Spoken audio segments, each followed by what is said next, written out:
Magandang araw! Sobrang taas ng energy dahil sobrang ganda naman talaga nung nakikita natin ngayon. Kahel na langit, is that you? Grabe, kahit nasa loob nga kami ng bahay ay kitang-kita ang liwanag. 3 beses na ako nakakita ng ganito pero sa tanang buhay ko ito yung pinakamaliwanag. Parang gusto kong magsumbong sa'yo.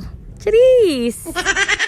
So, nandito nga tayo sa bahay nila Noah. Dahil nga magsashabu-shabu tayo. Thank you ulit kay Ate Chet, Kuya Tam. Say hi to the vlog, Noah. At pasayaw pa nga ng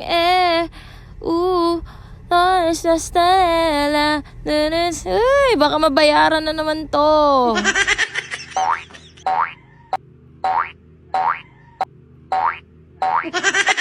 Dude, ginagawa mo. Wala tayo dito sa bahay.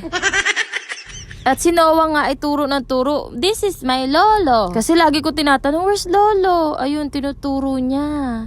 At alam niya kung saan siya pupunta. So, nag-prepare na nga kami pagdating dito. So, andito yung mga kakailanganin natin. At may pasoju din si ate, pasabog. Saktong-sakto nga sa panahon dahil umuulan din. Di ko na nga na-videoan yung paglagay ng mga yan kasi inutusan kami bumili ng grapes na juice. Sobrang nahihilo nang ang shabu-shabu na to dahil pa iba-ibang lugar ang pinupuntahan. Kanina kasi nasa terrace kami, ngayon nasa loob na. At Diyos ko po, malilimutan pa ang noodles. Matatapos na ang lahat yung noodles, silaw pa. At nung naubos naman yung isang butane, ay maigi na lang at meron tayong sulain. Doon kami nagluto sa sulain. Opo, ayan o. Tada!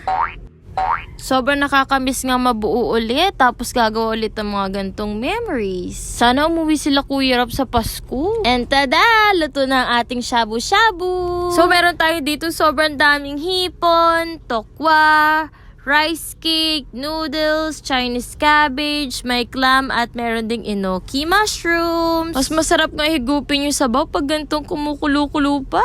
So hanggang dito na lang po muna and kain po tayo. Thank you for watching. And special thanks to Ate Che. Love you palagi. Bye!